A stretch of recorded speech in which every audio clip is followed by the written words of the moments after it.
3 reasons why intelligent people dislike socializing and what we can learn from it. Have you ever stepped into a lively gathering only to feel your energy begin to leak away almost immediately? The noise, the small talk, the forced cheerfulness. Instead of feeling energized, you feel strangely detached, even drained. You glance at the clock and wonder how long you must stay before it becomes socially acceptable to leave. If this sounds familiar, you are not broken, antisocial, or arrogant. You may simply belong to a group of people who experience the world differently, those who are thoughtful, introspective, and perhaps a little more sensitive to the subtle costs of constant socializing. Intelligent people are often misunderstood when they withdraw, decline invitations, or choose solitude over parties. Society calls them antisocial, but the truth is far more nuanced. In this essay, I want to explore 3 deep reasons why intelligent people often dislike socializing. Reasons rooted not in disdain for others, but in a deep love for peace, truth, and authenticity. I will not only summarize these reasons, but also expand them with personal reflections, psychological insights, and practical applications. If you read carefully, you may find that this is not only about intelligent people at all. It is about anyone who values meaning over noise, substance over spectacle, and inner calm over chaotic approval. By the end, you may see your own longing for silence, boundaries, and truth in a new and empowering way. Reason 1. Peace is a fortress, not a gift. One of the most common and misunderstood traits of intelligent people is their fierce commitment to protecting their inner peace. This is not laziness, introversion, or elitism. It is wisdom born of experience. Through life's trials, they discover that peace is not something the world hands you freely. On the contrary, the world is constantly tugging at your attention, prying at your time, demanding your emotional energy. Peace, therefore, must be built, defended, and maintained like a fortress. The battle for attention. Every invitation to socialize is not neutral. It carries a cost measured in mental energy, emotional bandwidth, and time that could have been spent on rest, reflection, or meaningful work. For some, this cost is negligible. They thrive on interaction, love constant chatter, and feel recharged by groups. But for others, every gathering feels like a subtle invasion. Not necessarily because the people are unpleasant, but because each interaction requires opening the gates of the mind. It demands attention, emotional responsiveness, social effort. And intelligent people are acutely aware that not every interaction is worth that cost. This is why they may politely decline invitations, leave gatherings earlier than others, or avoid certain social settings altogether. Not because they hate people, but because they recognize that their inner world, their peace, focus, and emotional balance is too valuable to scatter everywhere. Choosing your guests carefully. Imagine your mind as a castle. Would you leave the gates open day and night, letting in every traveler, merchant, and stranger? Or would you be selective about who enters, ensuring that those allowed and respect the space, contribute value, and do not steal from you? For intelligent people, socializing is not a casual pastime. It is an act of opening the gates, and with that comes risk. The more often you fling the gates open, the easier it is for your peace to be disturbed. Hence, they choose carefully. They are not hermits, they are curators. They prefer quality over quantity, intimacy over popularity, depth over breadth. They may have fewer friends, but those friendships run deep, built on trust and mutual respect. Reflection, I have felt this tension personally. There have been weekends when I filled my schedule with social obligations, dinners, parties, casual meetups, and by Sunday night I felt oddly hollow. My body was tired, my mind scattered, and I had no sense of what the gatherings had added to my life. Then there were weekends when I stayed home, read, journaled, maybe had one deep conversation with a close friend, and felt more alive, more centered, more grateful. That contrast taught me that guarding peace is not selfish, it is wise stewardship of the soul. But here lies a challenge.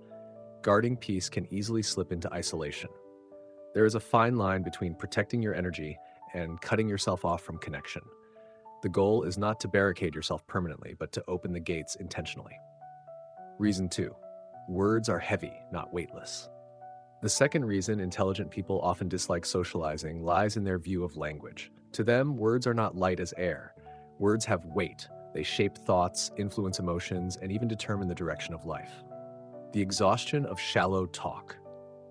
Most casual socializing involves talk that is light, playful, and sometimes aimless. That can be fun for some people, a way to bond, to laugh, to unwind.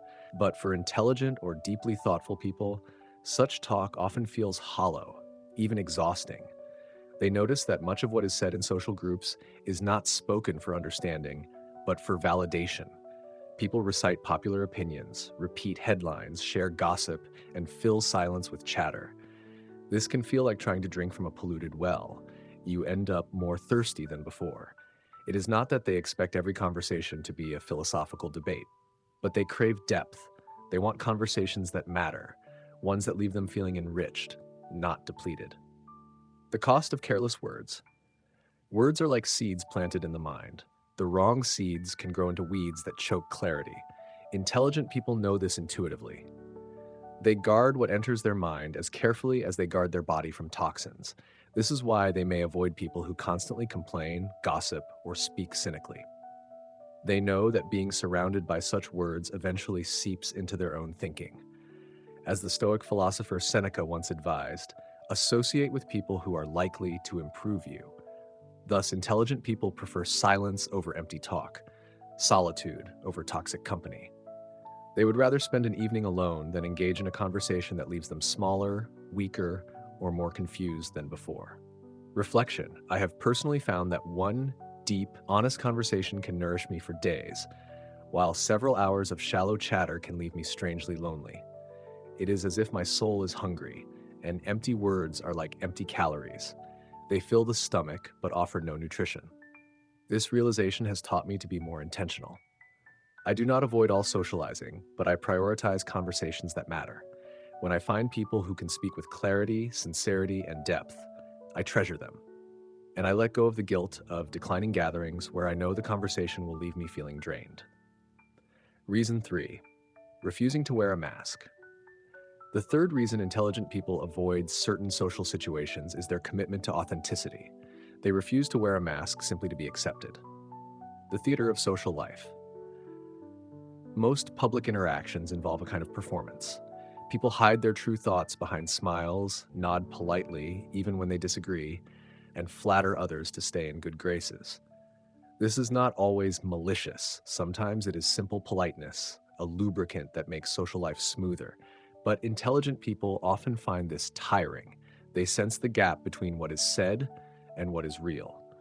They notice when people laugh loudly to hide sadness, when compliments are insincere, when friendliness is laced with competition. They do not necessarily judge others for this. After all, everyone wears a mask sometimes, but they personally find it hard to play along. Pretending exhausts them. Faking interest feels like a small betrayal of the self. The courage of authenticity. For the intelligent person, authenticity matters more than approval. They live by principles like Marcus Aurelius' advice: if it is not right, do not do it. If it is not true, do not say it. This means they may speak less, but what they say is sincere. It means they may lose friends who prefer comfort over truth. It means they may be labeled aloof, distant, or even rude. But they know the cost of living otherwise, the loneliness of being surrounded by people while hiding your true self. There is no deeper peace than walking away with integrity intact. Reflection. I admire people who can live like this. It takes courage to be honest in a world that rewards conformity. I have also learned that authenticity must be paired with wisdom. Truth can be spoken gently, disagreement can be expressed with respect. The goal is not to offend, but to be real. When you refuse to wear a mask, some will leave you, but the ones who stay will see the real you, and that is worth far more than shallow popularity. Beyond the 3 reasons, building a balanced life. While these 3 reasons explain why intelligent people dislike socializing, they also raise a challenge. How do we avoid swinging to extremes? Complete isolation is not healthy, neither is constant exposure to draining interactions. The art of selectivity. The solution lies in selectivity, the ability to say yes to the right invitations and no to the wrong ones. This is not merely about avoiding unpleasant people, but about choosing environments that nourish you. This may mean spending more time with people who inspire you or challenge you to grow, saying no to events where you know the conversation will be shallow or toxic, creating rituals of solitude, journaling, reading, meditating to recharge between social interactions. The value of growth through discomfort. At the same time, we must acknowledge that some social discomfort is valuable. Intelligent people, myself included, must guard against using authenticity as an excuse to avoid growth. Sometimes a difficult conversation is exactly what we need to sharpen our thinking, expand empathy, or develop patience. The Stoics taught that life's difficulties are opportunities to practice virtue. A draining conversation might teach you the art of patience. An uncomfortable social situation might reveal areas where you still crave approval. These are valuable lessons if approached with awareness, finding your tribe. Ultimately, the goal is not to escape all socializing, but to find a tribe, people with whom you can be fully yourself, speak freely, and grow together. This might be a small group, even one or two people.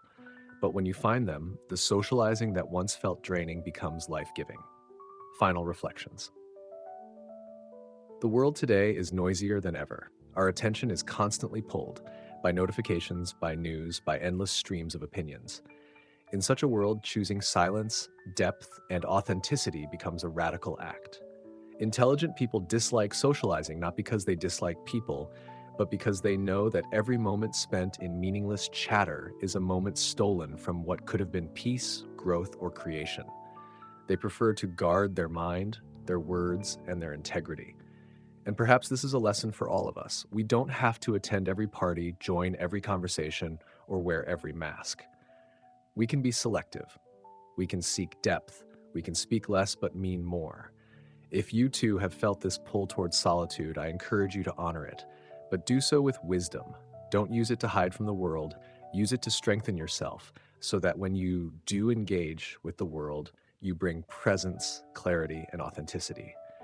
In the end, we do not withdraw from the crowd to reject humanity, but to better serve humanity, starting with the mastery of ourselves.